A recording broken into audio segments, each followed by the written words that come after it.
Okay, so continuing with subatomic particles, protons, neutrons, and electrons. Out of these three subatomic particles, two of them are about the same size. They have about the same mass, and they're the largest of the three subatomic particles. So they're about the same, and those are the protons and the neutrons. So sitting in front of me here, I have a proton. Actually, it's an apple, but let's just pretend it's a proton with a sticker on it.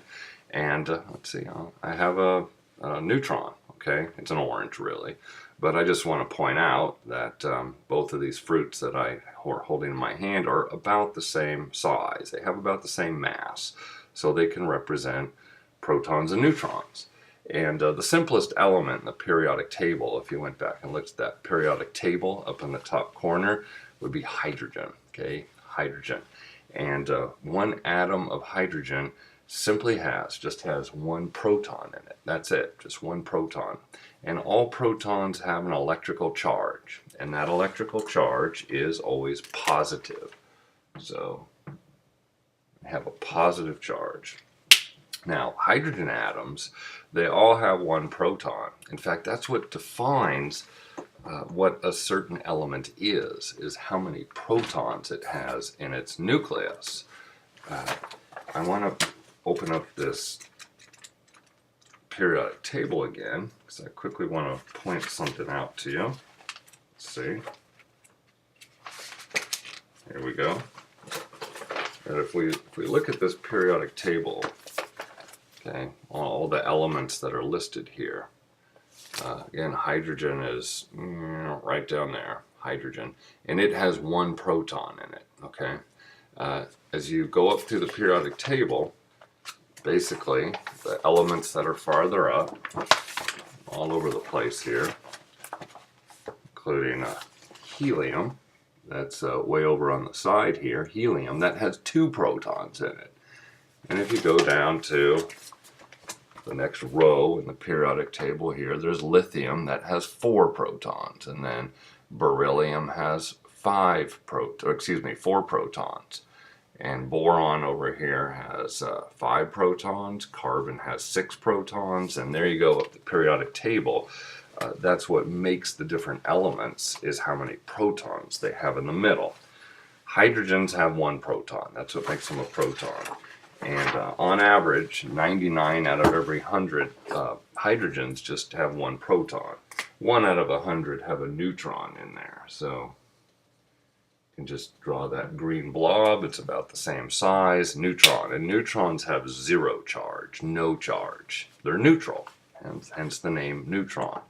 Now the third subatomic particle is about 1/2000th the mass or size of each one of these. And those are the electrons, 1/2000th. So that's really tiny.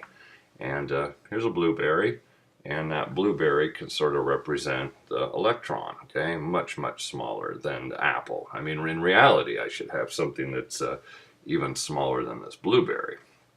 But the protons and the neutrons are always found in the very middle or center of the atom. And that's called the nucleus. The very center where the protons and neutrons are found is the nucleus. And the electrons are, sorry I'm all over, orbiting around, going around the nucleus, kind of like a satellite going around the Earth. And the electrons are going around it at various distances called, and they're found in concentric rings around the nucleus called electron shells. Okay, so protons and neutrons in the nucleus. Electrons are found far away from that nucleus in these electron shells, and the electrons in fact have a negative charge. So protons are positive, neutrons are neutral, and electrons are negative. Okay. When we're calculating the mass of an atom, which isn't going to be too important for us here, because the protons and neutrons are so much heavier than electrons, chemists only add together the protons and neutrons. That's it. Okay, so in your textbook there's a diagram of an atom, and it's representing the subatomic particles, And over here, we got protons and neutrons in the nucleus of a helium. Okay, heliums have 2 of each, and the electrons are found outside, kind of orbiting around in that shell. So helium would have 2 protons, 2 apples, and 2 neutrons there in the nucleus, and there would be 2 electrons, 2 blueberries circling around that nucleus. All right. So now these electrons, there's the same number of electrons as there are protons in an atom. That's a general rule that happens in nature. So a hydrogen has, 1 proton in it. It's going to have 1 electron going around it. The helium had 2 protons, okay, and 2 neutrons, by the way. But because it has 2 protons, there's 2 electrons going around it. Lithium is the next one with 3 protons. It has 3 electrons going around it. So that's another general rule of how atoms are made up. Now, these electrons are found in these shells, these concentric rings, and the first shell only holds 2. It's the maximum number that ring around the nucleus, the very first one, could hold is 2 electrons. It's full. So if an element has more electrons than that, 3, 4, 5, 6, 7, it needs to form a shell outside of that first one, okay? A shell that's farther away from the nucleus. And that shell can hold up to 8 electrons, can hold up to 8. So let me show you a quick example of an element that has more than 2 protons, and hence has more than 2 electrons. So let's take a quick look at, say, carbon. Okay. So carbon. Now carbon has an atomic number of 6. That's just a fancy way of saying it has 6 protons. Okay, 6 protons. Atomic number. All right, so let me just represent that 6 protons by writing 6p on the board. 6p for 6 protons. All right, so imagine there's 6 protons there. So because there's 6 protons, there's going to be 6 electrons. So there's the first little ring or shell. And how many electrons again are in that first shell? 2. There's 2 electrons. That's all it can hold. So there they are. Alright, now, so there's more electrons than that. There's another shell. And how many electrons are going to be in that shell? For carbon? 4. There's going to be 4, because there's a total of 6. 2 of them are here. So that means 4 of them need to be in the next shell. 1, 2, 3, 4. So there you go. That's called an electron shell diagram. And the textbook shows electron shell diagrams for many of the, or some of the important elements that make us up, are important to our chemistry. And so you can see hydrogen up there in the corner again near my fingers. And you can see other ones in there. In green, right in the center, carbon, nitrogen, and oxygen. 3 super important ones to our biology. There's carbon, it's got 6 electrons, and then there's nitrogen, 7. There's oxygen with 8, and so on. Now, every atom out there wants to have its electron shell, the outer one, full of electrons. Okay? It's just burning, it's hungry to have a full outer shell of electrons. So like carbon here, it does not have a full outer shell, does it? Because how many electrons would it need to have a full outer shell?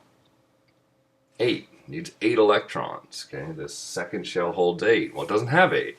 How many more does it need? Needs 4. Okay, so we could represent that maybe with some little X's. So it needs 4. So this is going to be really important for our lab next week with molecular modeling and understanding bonding. Okay, bonding that occurs between atoms. So super, super important. Okay, well, we're almost there. And so, as I mentioned, if the outer shell does not have 8 electrons, it's going to be looking for them. Okay? It wants them. Okay, so one really important way that atoms can get those electrons that they don't have and they need is to share them, share electrons with each other. Two atoms share with each other, and by sharing with each other, they can boost the number of electrons that they each have in their outer shell.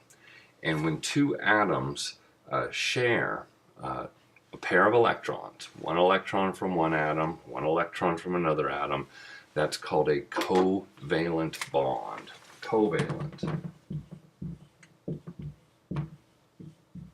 Covalent means to share. Okay, a covalent bond. And so let me give you a really simple example that we're going to pick up with in lab. It's one of the first things we're going to do with these models in lab. And really simple example using molecular hydrogen, okay, which is just H2. H2. So that's a molecule of hydrogen. And that's the same stuff that might be in a battery, and it serves as fuel in a battery, as molecular hydrogen. So let's imagine that we've got an atom of hydrogen, and it has its one proton, okay, because that's what all hydrogens have, is one proton. And that atom of hydrogen, because it has one proton, it has one electron. That's all it has. All right. Now, it's working on that very first shell, and so it needs a total of 2 to fill this shell. It's not happy yet. It's hungry. It's hungry for that second electron. Every hydrogen's in the same boat. Every one, okay, that's out there in the universe. So here's another hydrogen. It's got its one proton. If it had more protons than that, it wouldn't be hydrogen. So there it is. And it too just has one electron, all right? So what they can do, and what they do, I said do, is they can, like I said, share those electrons. And so if you bring those hydrogens together so that they're really close to each other, and the space out here where those electrons are in the shells, that space overlaps, they can actually share their electrons. So let me draw that. So I've drawn down here, kind of overlapping, and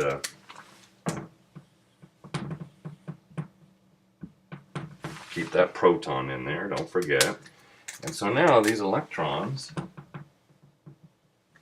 are being shared. So what's literally happening is this electron right here, it belongs to that hydrogen. But this hydrogen is saying, hey, I'll share my electron with you over here if you share your electron with me. It's kind of like if you've got a job to do in your backyard and you need 2 hammers, okay, do your job. But you only have 1 hammer, okay? You look across the wall and there's your neighbor over there, and he says, hey, Eric, you know, I have a job to do, but I need 2 hammers and I only have 1. All right, so there we are. We're each a hydrogen. We only have 1, but we need 2. So we both say to each other, hey, if we share, I'll share my hammer with you, you share your hammer with me. You know, we'll take turns. Then we'll each have 2 hammers and we can get our job done. Okay, that's sharing, and that's boosting the number that we have access to. That's the way all molecules form in nature. All the molecules in your entire body, the molecules in the air, they form when 2 atoms are sharing electrons with each other, literally to help each other get up to the 8 electrons, or in the case of hydrogen, 2 electrons that they need to fill up their shell, the shell that's exposed to the universe, their outer shell. So that's the fundamentals of how molecules form. And really, we're going to stop there out of time. And this is going to be really important for our molecular modeling exercise next week. So hope you got all that. Nail it down, review it, study it, and I'll see you on Monday. All right. Bye-bye.